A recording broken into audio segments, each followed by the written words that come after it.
आपने एक और झूठ बोला परिसीमन को लेकर।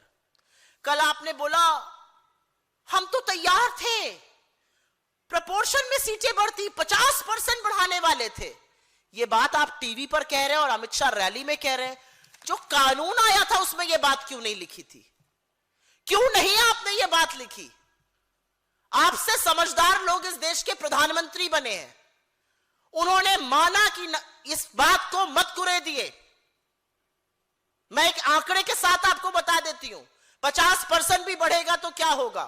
केरला की 20 सीटें हैं, उत्तर प्रदेश की 80 हैं। अभी केरला और उत्तर प्रदेश में 60 सीटों का अंतर है। 50% जो कानून का हिस्सा नहीं है, आप कह रहे हैं केरला की 30 हो जाएंगी, उत्तर प्रदेश की 120 हो जाएंगी, 60 का अंतर बढ़ के 90 हो जाएगा।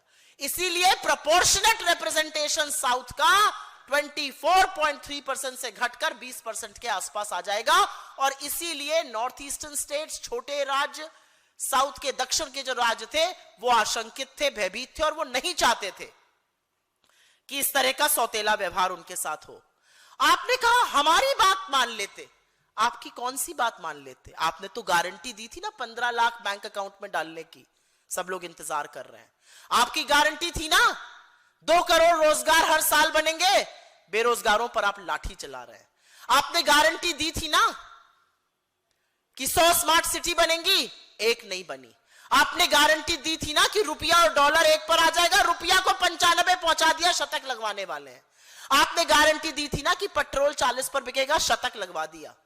आप तो किसानों की आय दुगनी करने की गारंटी देकर बैठे हुए 2022 में, अभी तक नहीं हुई, 4 साल बीत गए।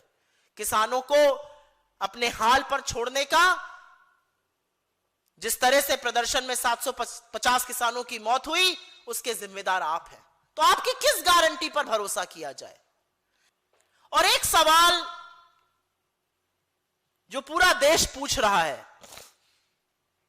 वो ये है कि 30 महीने बाद मोदी जी को महिला आरक्षण की क्या आन पड़ी?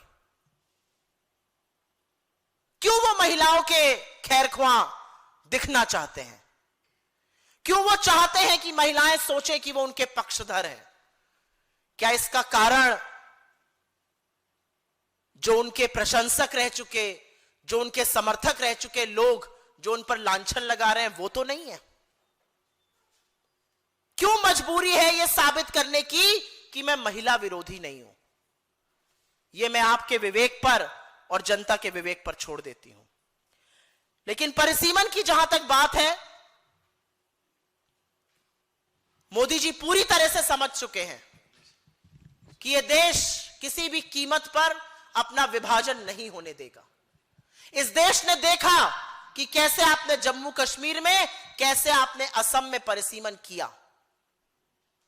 काट छाट के किसी तरह से ऐसा परिसीमन करो कि भैया सत्ता में हम ही काबिज रहें। असम में और जम्मू कश्मीर में ऐसी ऐसी लोकसभा क्षेत्र है, कहीं पर 8 लाख वोटर है, कहीं पर 25 लाख वोटर है, कहीं पर 6 असेंबली है लोकसभा में, कहीं पर 12-15 असेंबली है। यह परिसीमन होता है, इसको जेरीमैंडरिंग कहते हैं। और यह जानबूझकर काट छाट कर इधर से जोड़ो, उधर से तोड़ो, उधर से निकालो, यह कोशिश है आपकी ये करने की। और इसलिए यह देश इस पर कतई तैयार नहीं होगा।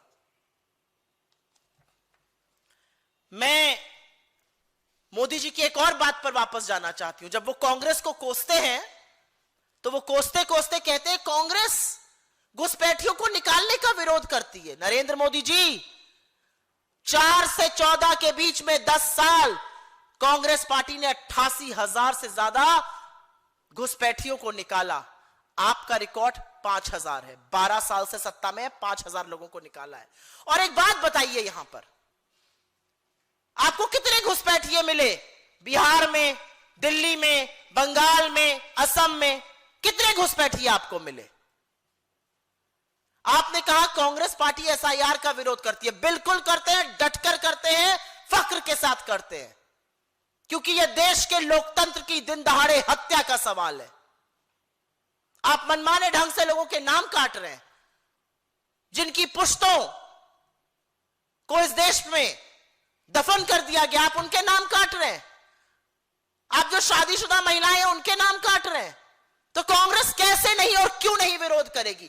आप वोट चोरी करेंगे और कांग्रेस मूक दर्शक बनी रहेगी। आंकड़ों के साथ राहुल गांधी जी ने साबित किया है कैसे मधेपुरा से लेकर आलंद और फिर हरियाणा तक, महाराष्ट्र में भी वोट चोरी का काम आपने किया।